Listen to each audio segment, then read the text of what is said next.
Na počátku schádzky predsjedatelje odboroch predstavili svoje resory, bo zadatok schádzky bol medzisobné upoznávanie i lepšie povязovanie prisutných s cieľom tvorenia lepšoho i úspešnejšieho sotrudníctva. Mi videli, že nemáme dostatočnú komunikáciu s odborami Nacionalného sovitu, a tiež tak chýbia nám informácií i o našich združenjoch, o našich kúdoch, o ľuďoch, ktorí aktívni u našej zajednici.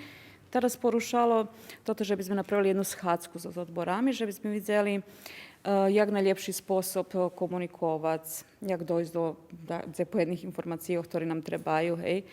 Takže to nám bol jeden cíl. Zamjenik predsjedatelja projektnog biroa Elemir Đuđar medzi inším bešedoval i o jednim z väčších projektoch, na ktorým toto robotné celo učestvuje. Popri tých, ajde poviem, pokrajinských ministerských projektoch, ktorí boli rozpisani od nového roku, uspeli sme, znači, ideju i za pisanje projekta na rozpis Erasmusa+, ktorý chvíľkovo aktuelni, i gdje sme tu s našima školami, našima ruskima školami i školami gdje fakultativno vyučuje ruski jazyk, i može biti školami u Petrovcu, Mikloševcu i Slovackej, jak partnere, hodni sme aplikovati, znači, na to, mušim povesti, veliki konkurs. Prisutní vyniesli toto, co občekujú od projektného biroa, a generálne zaključenie, že všetky občekovania reálni i takí, že ich možlivé primeniť.